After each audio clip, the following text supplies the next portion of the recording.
Como habíamos dicho la semana pasada, estamos en una serie que se llama Transición. La semana pasada hicimos la parte número 1.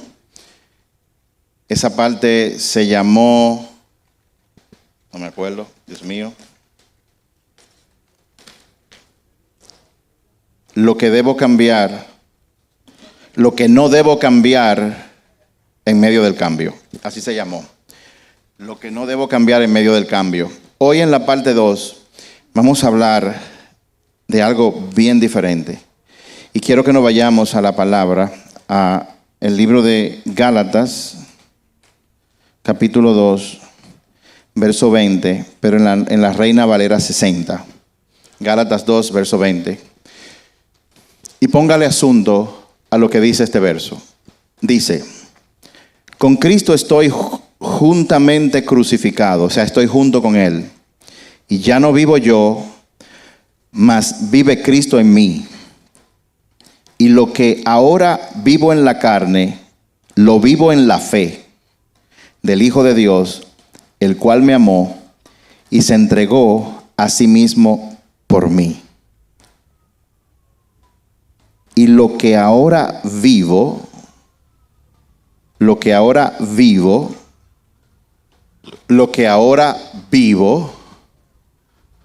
¿cuántos de ustedes están viviendo algo, alguna temporada especial de su vida?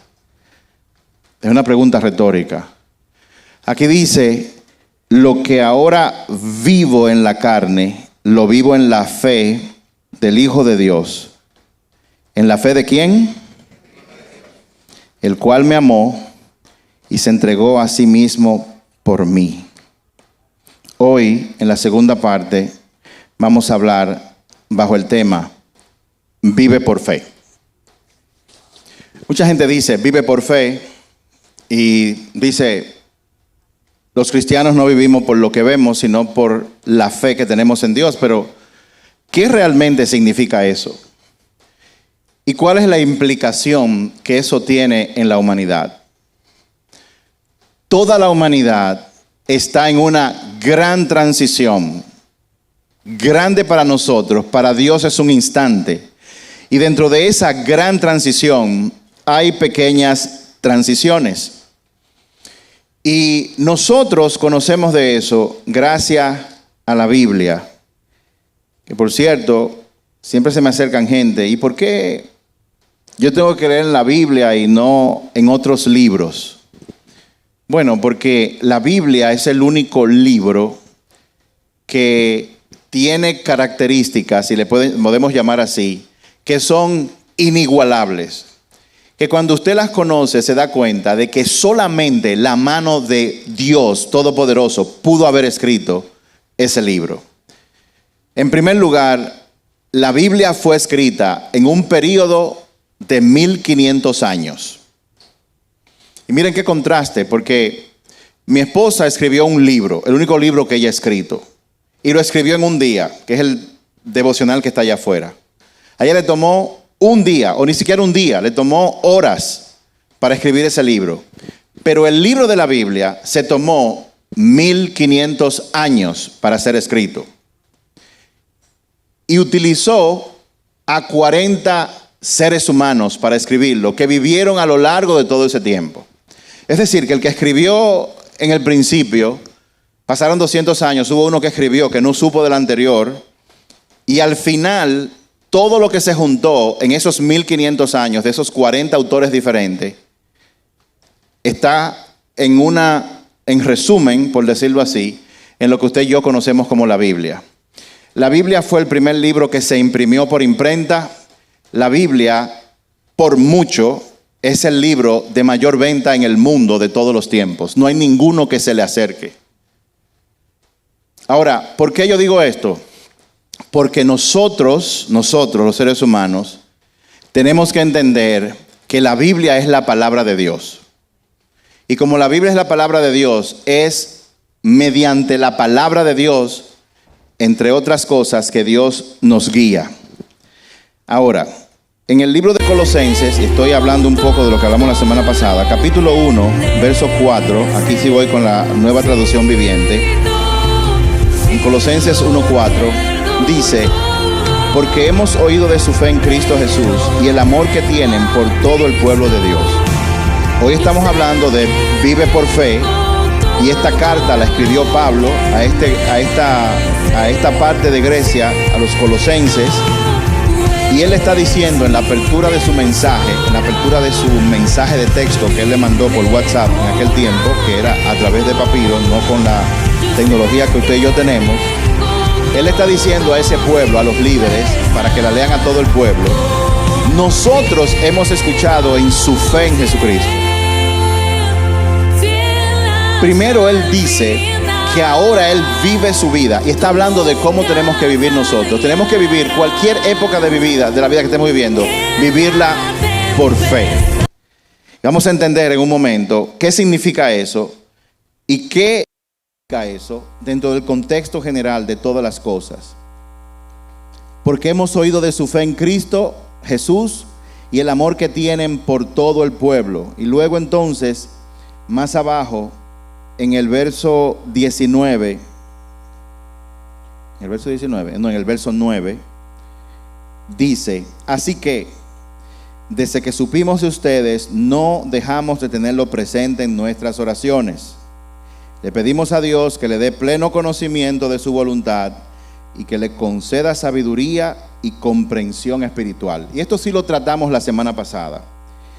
La semana pasada hablamos de que Dios nos da a nosotros, cuando nos habla, nos da tres cosas.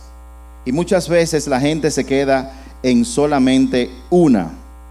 Lo primero que Dios nos da es conocimiento. Y decíamos la semana pasada que el conocimiento no es más que información. Y la información es buena. Hay gente que memoriza mucha información, pero la información en sí no sirve para nada.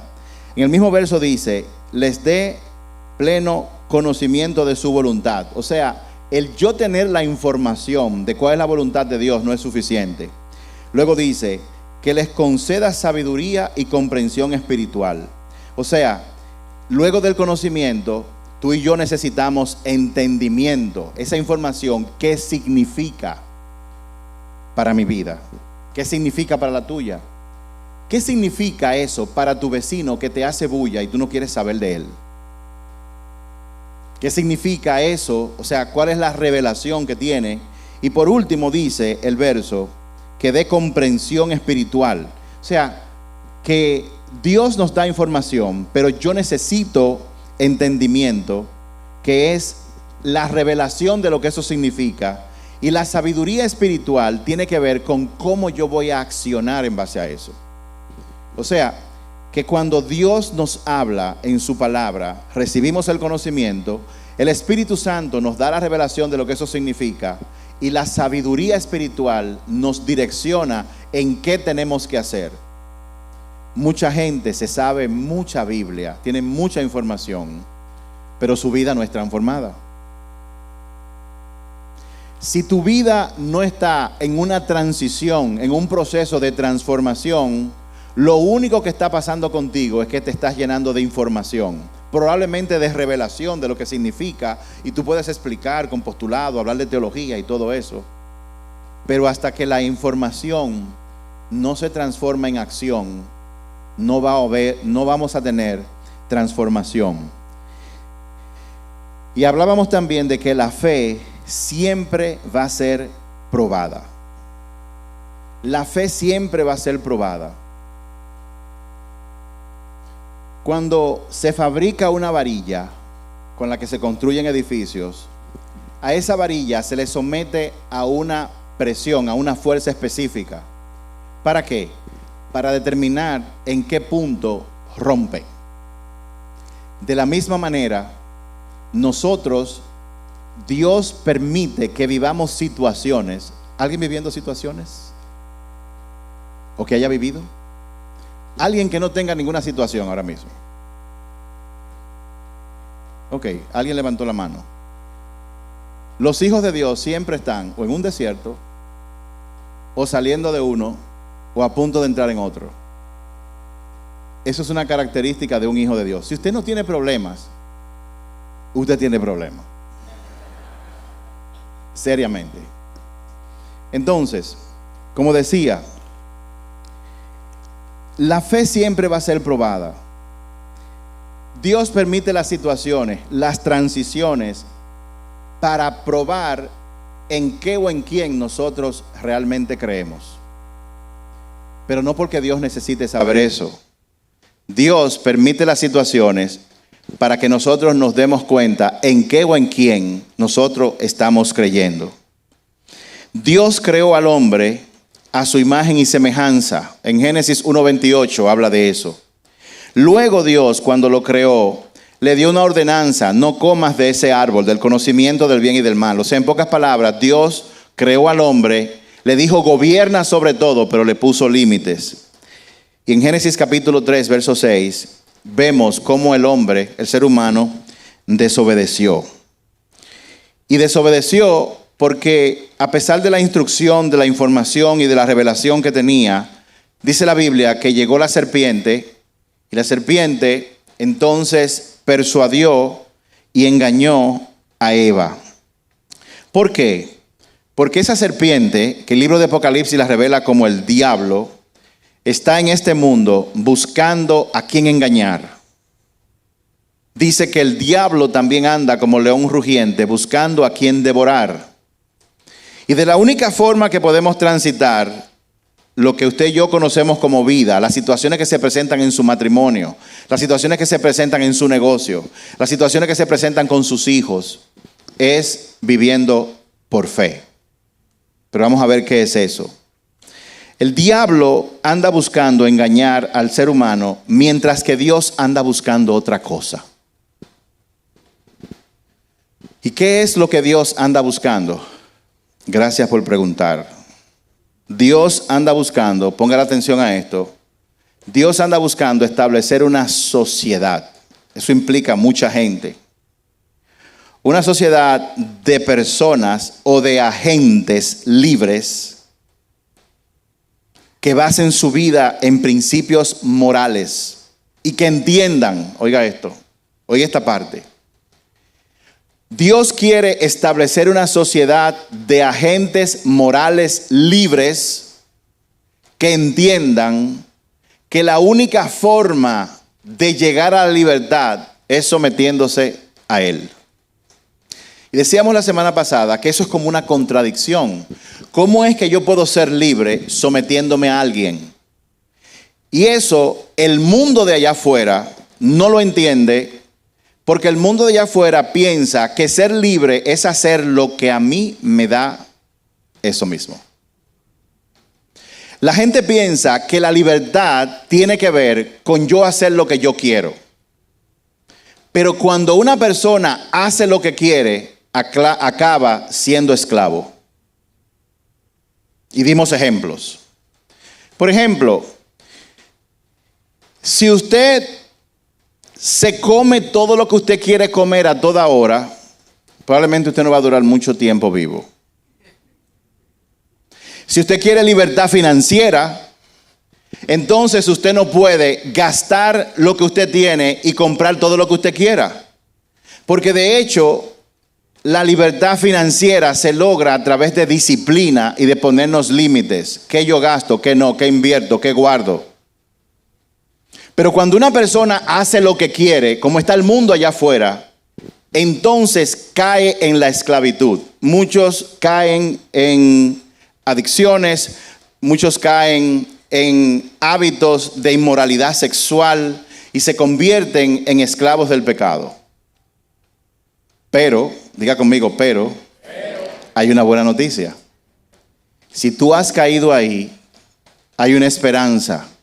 Dios puede sacarte de ahí, porque Dios mandó a su único hijo a morir en la cruz del Calvario para que todas las maldiciones que nos han venido a nosotros, producto de los pecados que hemos cometido, nosotros podamos ser libres de eso, gracias a lo que Jesús hizo en la cruz.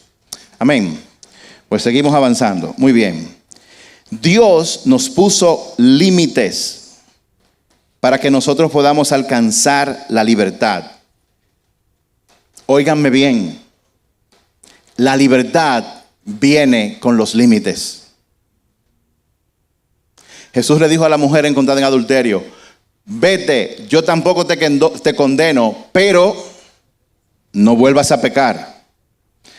Bien, ahora, luego de que el hombre pecó, que desobedeció a Dios, como hemos dicho, por cada acción vienen consecuencias. Nosotros vivimos hoy en día las consecuencias de las decisiones que hemos tomado en el pasado. La buena noticia es que si yo quiero cambiar lo que me está pasando en la vida, simplemente tengo que comenzar a tomar nuevas y mejores decisiones. Y como decía, hay un drama en la humanidad que Dios inició a partir del momento que el hombre pecó. Y vamos a eso de un pronto.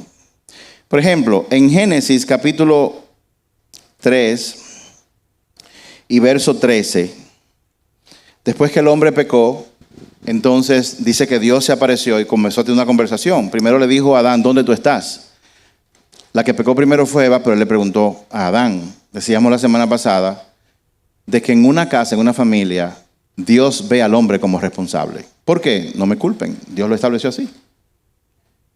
Si en tu casa tus hijos son un desorden y tu esposa está desequilibrada, tú eres el responsable. Porque Dios te dio una posición privilegiada. Bien, entonces, dice en el verso 13, ¿qué fue lo que tú hiciste? Le dijo al hombre, el verso 11. Dijo él, el verso 12. La mujer que tú me diste fue que me dio a comer. Entonces Dios le dice al hombre: tú eres el responsable. ¿Qué fue lo que pasó? Dice él: la culpable es ella. Cuando le pregunta a la mujer, en el verso siguiente, le dice: entonces el Señor le preguntó a la mujer: ¿qué has hecho? Y la serpiente dijo: me engañó. O sea, la serpiente me engañó, por eso comí. Entonces el Señor Dios le dijo a la serpiente: por lo que has hecho, eres maldita más que todos los animales domésticos salvajes. Andarás sobre tu vientre, arrastrándote por el polvo durante toda tu vida. Y pondré hostilidad. ¿Sabes lo que es hostilidad? Pleito, guerra, todo el tiempo. Entre tú y la mujer. O sea, a la serpiente le dijo eso. Y entre tu descendencia, la serpiente, y la descendencia de ella. Su descendiente te golpeará la cabeza y tú le golpearás el talón. En otra versión dice: tu descendiente, tu simiente, tu semilla te aplastará la cabeza. La única forma de matar a una serpiente es destruyendo su cabeza. Entonces, lo que Dios le estaba diciendo a la serpiente es: a todo lo que tú quieras ahora, pero sabe que un día es cierto que tú vas a herir al hijo de esta mujer en el talón, pero llegado el momento preciso, él te va a destruir porque te va a aplastar la cabeza. Y quiero que sepan que a partir de ahí comenzó el drama. La semana pasada yo les dije que íbamos a hablar de cuáles son las 5 grandes etapas que está viviendo la humanidad, o que ha estado viviendo la humanidad. Y yo quiero que sepan que esto no es una prédica en sí, es una enseñanza. Pero es una enseñanza que ustedes y yo, todos necesitamos entender y conocer para tener el contexto de todo lo que vamos a seguir hablando. Así que póngale mucho asunto, porque todo lo que pasa en tu vida está pasando debido a esta gran transición. Camila.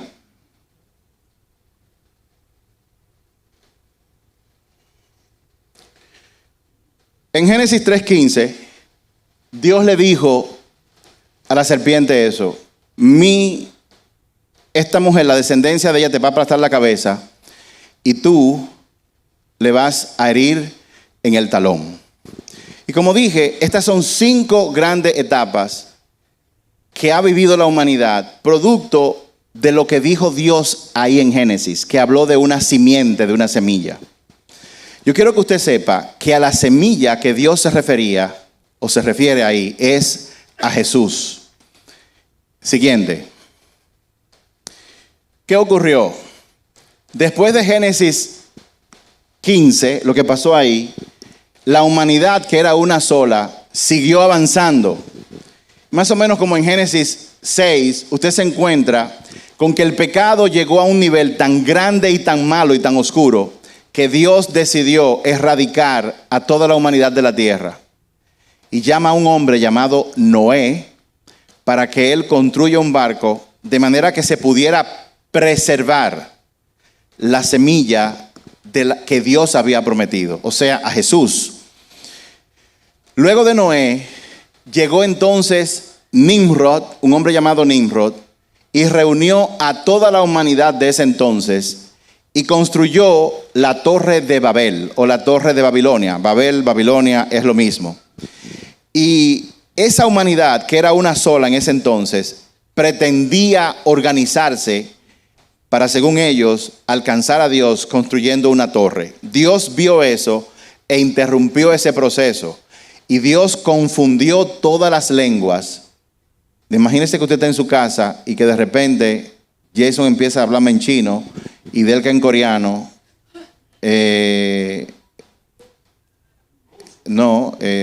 Marco empieza a hablarme en ruso y no hay traductor.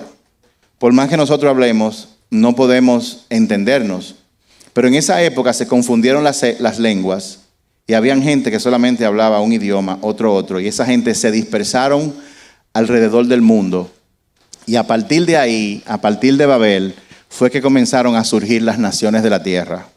Dice la Biblia que todos se dispersaron y Dios creó, de una humanidad, creó naciones por todo el mundo. Luego de todas esas naciones, de una en específica muy idólatra, Dios decide tomar una decisión. Sigue con su plan y llama a un hombre llamado Abraham. Llama a Abraham y le dice a Abraham: Abraham, yo te voy a dar una bendición especial. La bendición que Dios le dijo a ese hombre, ya la habíamos hablado. Génesis 12:1. El Señor le dijo a Abraham: deja tu patria y tus parientes y la familia de tu padre y vete a la tierra que yo te mostraré. Haré de ti una gran nación, te bendeciré y te haré famoso. Y serás una bendición para todas las naciones de la tierra. Bendeciré a quien te bendiga y maldeciré a quienes te traten con desprecio. Todas las familias de la tierra serán bendecidas por medio de ti. Dios hizo un pacto con Abraham. Y ese pacto, mis amados, para que ustedes entiendan, se basa en una sola cosa. Se basa en la fe. Se basa en la fe. Es a partir de ese momento que Dios, de alguna manera, se manifiesta de manera más clara hacia la humanidad. Vamos a volver otra vez, por favor, a la pantalla anterior. Después de Abraham, él tiene un hijo que se llama Isaac. Isaac tuvo un hijo, bueno, varios hijos, pero el destacado aquí es Jacob. Y Jacob tuvo un hijo que se llamó José. En esa época, ese pequeño pueblo, que apenas eran como 75 personas, llegan a Egipto, producto de un drama, de que sus hermanos lo venden como esclavo. Él llega a parar en Egipto. En Egipto Dios lo hace un hombre de poder y sabio que gobierna toda la región de Egipto en un momento donde había una pandemia.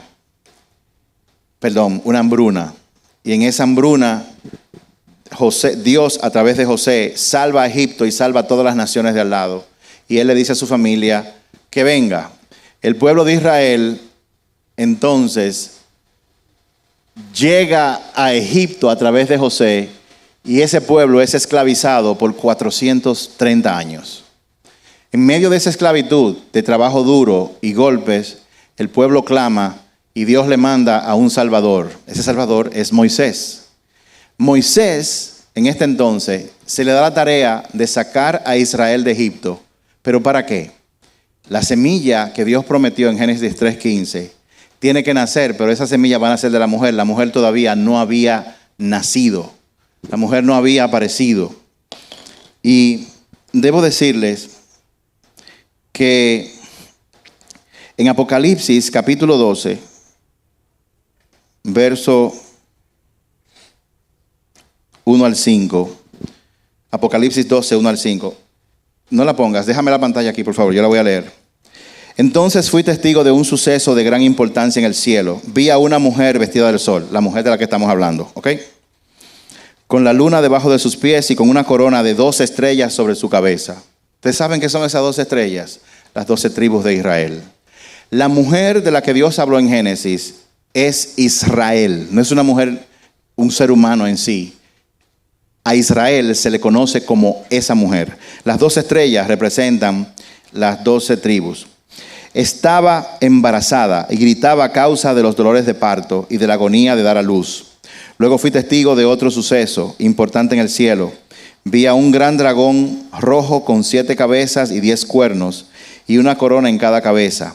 Con la cola arrastró la tercera parte de las estrellas del cielo y las arrojó a la tierra. Ese dragón es Satanás, y esa tercera parte de estrellas se refiere a los ángeles que fueron destituidos. Cuando la mujer estaba a punto de dar a luz, Israel, el dragón se paró delante de ella, listo para devorar al bebé en cuanto naciera. Ella dio a luz un hijo que gobernaría a todas las naciones con vara de hierro. Al dragón le arrebataron el hijo y lo llevaron hasta Dios y su trono. Y la mujer huyó al desierto, donde Dios había preparado un lugar para que durara durante 1265 días. Bueno, lo que quiero destacar de esta parte aquí es que cuando Dios habló en Génesis sobre una mujer, Él hablaba de que la mujer es la nación de Israel y la semilla, obviamente, es Jesús. En este momento, con el drama de Moisés en Egipto, el pueblo de Israel va al desierto, y en el desierto es que nace esta mujer. Ella nace esta nación, y Dios le da una constitución, los 10 mandamientos. Para ser nación hay que tener una constitución, y la constitución de ese pueblo son los 10 mandamientos, más otras reglas que Dios le dio. Luego de ahí aparecen Josué. Él conquista la tierra, viene la época de los jueces, y de los jueces pasamos a los reyes, y el pueblo comienza a unirse a naciones paganas. Luego de ahí, de esos reyes, nace un rey icónico, el rey David. Y el rey David, Dios hace un pacto con él. Póngale mucho asunto a esto, que esto es importante. Dios hace un pacto con David. En 2 de Samuel, capítulo 7, yo lo voy a leer, verso 12, dice: pues cuando mueras y seas enterrado con tus antepasados, eso le dijo Dios a David a través de un profeta mientras él estaba vivo. Levantaré a uno de tus hijos de tu propia descendencia y fortaleceré su reino. Él es quien edificará una casa, un templo para mí, para mi nombre, y afirmaré su trono real para siempre. Verso 16. Tu casa y tu reino continuarán para siempre delante de mí, y tu trono estará seguro para siempre. O sea, Dios le estaba diciendo de esos reyes al rey David: yo voy a poner un trono y de ti va a salir uno que va a gobernar por toda la eternidad, refiriéndose de nuevo a Jesús. Luego de los reyes, entonces llegan los imperios de Babilonia. El pueblo desobedeció. Dios le dijo: si no obedecen, los voy a destruir. Mandó el pueblo de Babilonia que los sitió. Luego los de Babilonia vinieron los medos persas, luego los griegos. Y el último imperio que esparció a todo Israel por todo el mundo fue el imperio romano.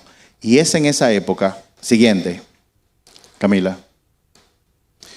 Bueno, a esa etapa que va desde Génesis 3 hasta Malaquías, que está más o menos por aquí, esa es una de las etapas, es la etapa de preparación. Dios está preparando la venida de Jesús. Toda la Biblia habla de eso. Viene la etapa de preparación, y en esta etapa de preparación, quien tiene el protagonismo es la nación de Israel. Siguiente. Luego, en Roma, bajo el imperio romano, nace Jesús. Feliz Navidad. Jesús nace, y Mateo, Marcos, Lucas y Juan hablan sobre la vida de Jesús. Lo que Dios habló en Génesis, entonces viene a manifestarse en esa época histórica, durante el reinado de los romanos. Ahora, todo esto está ocurriendo, y desde Abraham, toda la nación de Israel y la humanidad en ese momento está caminando es por fe. Porque simplemente Dios lo dijo. No hay internet, no hay celulares. Simplemente Dios habló y la gente creyó y fue avanzando. Siguiente. Luego de que Jesús hace su obra y se va, viene el libro de los Hechos. Y ese libro de los Hechos nace la iglesia. Y después de la manifestación de la semilla, que es Jesús, viene la época de la propagación. Jesús comenzó a hablar, habló de muchas cosas y muy poca gente lo entendió. Entonces Dios llama a un hombre llamado Saulo, tipo erudito, inteligente, le cambia el nombre, lo convierte en Pablo, y con Pablo él lo manda por toda la región de Asia para que él entre en la etapa de propagación. Pablo, léanse el libro de Romanos. Usted quiere entender todo lo que Dios hizo. Dios no tenía tiempo. Jesús solamente venía por 3 años. Él dijo, yo voy a dejar a uno de mis hijos que se encargue de explicarle a la siguiente generación en qué consiste todo eso. Y ahí viene la propagación. Nace la iglesia en Hechos 2. Siguiente. Luego que empieza la propagación, viene la parte de la explicación. Pablo escribe todas las cartas, Corintios, Tesalonicenses, Filipenses, todo eso lo escribe él. Y comienza a darle a la civilización una explicación de todo lo que está ocurriendo. Siguiente. Y por último, queda el libro de Apocalipsis, que es la época de la revelación. Revelación o Apocalipsis, eso es lo que significa, la parte revelada, es cuando va a ocurrir la consumación de todas las cosas. Fíjense. Inmediatamente Jesús se va, nace la iglesia de la unión del pueblo judío con los gentiles, que somos nosotros. Por alguna razón, ya en la parte de explicación de Pablo, los judíos van desapareciendo del escenario y quien está al frente es la iglesia. Al llegar a la parte del Apocalipsis, llega un momento en que Dios quita a la iglesia del escenario. Lo que la gente llama como el rapto, pero vuelvo y repito, el rapto no va a ocurrir antes de la tribulación. Los que estemos vivos, o bueno, ustedes los que estén vivos, van a tener que vivir la gran tribulación. Si no, le hace a Mateo 24 para que sepa. Pero cuando venga la ira de Dios, el juicio final, donde Él va a consumar todas las cosas y va a establecer orden, en ese momento, a partir de ahí, antes de que ocurra la ira de Dios, donde Él hace juicio sobre la maldad, mete al diablo en el infierno y todo eso, ahí sí es verdad que la iglesia va a ser arrebatada. Pero no antes de la tribulación, que es dirigida por el anticristo. Pero eso es un tema para otro día. Siguiente. Todo esto, si ustedes lo pueden ver en la pantalla, desde ese día hasta el Apocalipsis, toda la humanidad que ha recibido la revelación, la ha recibido para que camine su vida por fe. Dios quiere, Dios te enseña que la vida de aquellos que creen en Él se vive por fe. ¿Qué significa eso? Se vive que a pesar de los acontecimientos que pasan a mi alrededor, yo tengo que saber que Dios está en perfecto control de todo. Dios está en control. Dios está en control para que el plan que Él diseñó para ti sea cumplido. Y lo único que tú y yo tenemos que hacer, que cuando venga un evento y venga una crisis, nosotros tenemos que en ese momento, una vez más, preguntarnos en quién yo estoy confiando. Porque déjame decirte algo. Dios dice en su palabra que no hay nada de este mundo que pueda apartarte del amor de Dios. Ni la altura ni la profundidad, ni los ángeles ni los demonios, nadie te puede apartar del amor de Dios que es en Cristo Jesús. Ahora, y para concluir, estas 5 etapas que son preparación, todo el Antiguo Testamento, manifestación durante los evangelios, propagación, hechos de los apóstoles, nace la iglesia, explicación, Pablo con las cartas. En las cartas, Pablo lo que explica es la manifestación. Él explica a Jesús. Él quiere que todo el mundo conozca a Jesús. Ahora, durante todo eso, esta es una palabrita que yo se la copio a Juan Luis. Él siempre dice, el eje transversal. O sea, lo que toca todas las cosas es la fe, mis amados. Es la fe.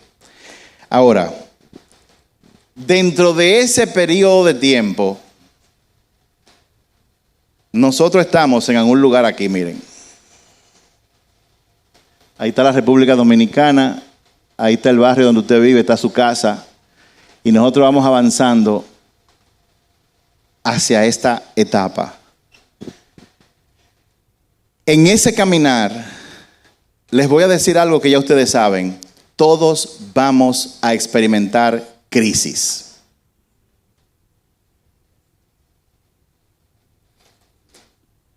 Y les garantizo que cuando se termine una, en algún momento vendrá otra.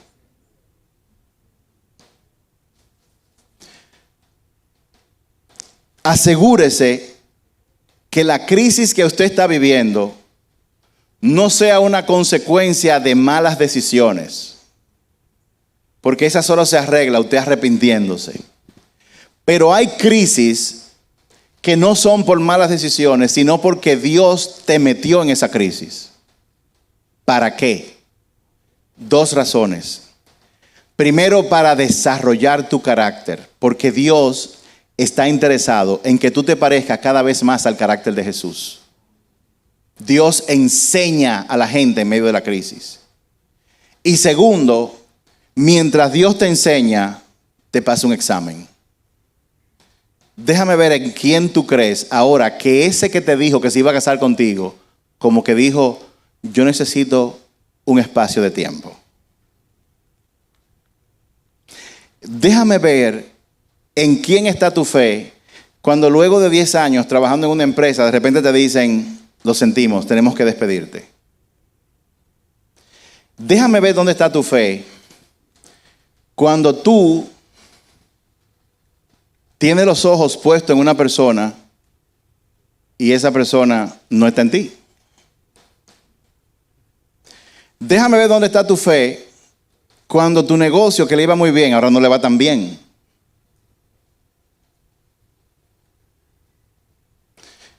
Déjame ver dónde está tu fe ahora que tenemos esta crisis. República Dominicana, Palestina, Israel. ¿Dónde está tu fe? Como me decía mi esposa hace un rato, todo lo que está ocurriendo, aunque parezca malo, Dios lo hace por una causa buena. Todo lo que ocurre que nos parece adverso es porque detrás de eso viene algo bueno. Dios está cambiando algo. Porque la obra que Él empezó en ti, Él la va a concluir. No importa lo que pase, no importa lo que diga quien sea, no importa, Dios va a concluir eso.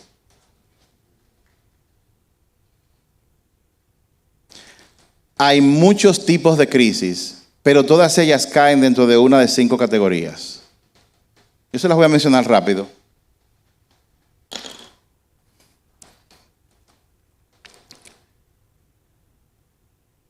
Hay crisis mental y espiritual, donde están envueltas las emociones. Hay crisis de tiempo. Hay crisis de finanzas y posesiones. Hay crisis de relaciones y hay crisis de experiencias. Yo no voy a entrar en mucho detalle, pero sí quiero que escuchen lo siguiente. Cuando tú estás en una crisis, puede que esa crisis esté relacionada a ansiedad, miedo, depresión, pero eso no es una crisis emocional. Cuando tú estás en una crisis, puede que estés relacionada con deudas, con dinero, no tengo con qué pagar la hipoteca, el alquiler, pero eso no es una crisis, realmente no es una crisis financiera. Es posible que en medio de una crisis estés relacionada con tu familia, con tus amigos, con quién me voy a casar, si me trató mal, si no, un hijo que se va de la casa, un hijo que vuelve. Pero a pesar de eso, eso no es una crisis realmente de relaciones. O posiblemente tú estés en una lucha por tratar de entender y procesar vivencias que tú has tenido. Pero eso tampoco es una crisis de experiencias. Toda crisis que nosotros tenemos se trata de una sola crisis. Todo problema, toda situación que usted y yo vivimos, donde entramos en una crisis, Dicho sea de paso, una crisis es un periodo de dificultades donde se enfrentan situaciones adversas. Todas esas crisis realmente tienen que ver con una sola crisis, y es una crisis de fe. En pocas palabras, ¿voy a confiar en Dios o no? Con lo que me está pasando con mi familia, con la ansiedad y el miedo que tengo, con que no sé cómo voy a pagar, con que no sé si voy a tener lo suficiente, con que no sé qué va a pasar con ese hermano, con ese amigo, con ese hijo, o con ese esposo, o con esa esposa. En medio de todo eso, la pregunta es, ¿voy a confiar en Dios o no? ¿Voy a confiar en Dios o no para yo accionar siempre de acuerdo a lo que Él dice y no lo que me dice mi amigo, mi amiga, o el horóscopo, o las cosas que salen en la calle, o lo que usted ve en televisión, o la influencer que tiene 2 millones de gente y gana dinero haciéndote a ti esclavo de mirarla a ella maquillándose o peinándose y tú ahí mirándola? Ella te dice, bueno, yo tuve un problema con mi marido, pero déjeme decirle, las mujeres tenemos que empoderarnos. Y tú dices, así mismo, y sales tú y le das 2 galletas, un boche a tu marido y estás tú en problema. Voy a creer en Dios en medio de eso y voy a hacer yo lo que Dios me dice.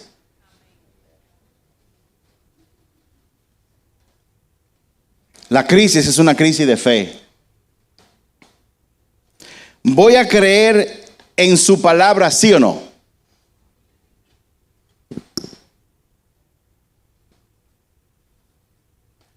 O simplemente yo creo en su palabra, pero en esta situación no necesariamente.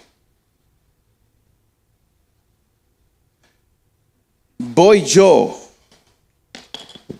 a creer en sus promesas, sí o no? Estas bendiciones seguirán a los que creen. Y acontecerá que todo el que escucha la voz de Dios y la pone por práctica, acontecerá que estas bendiciones le seguirán. Estarás arriba y no abajo. Tus graneros estarán llenos. Te vendrán a atacar por un camino y yo lo dispersaré por 7. La cuestión es, ¿crees tú o no? Banda, suba.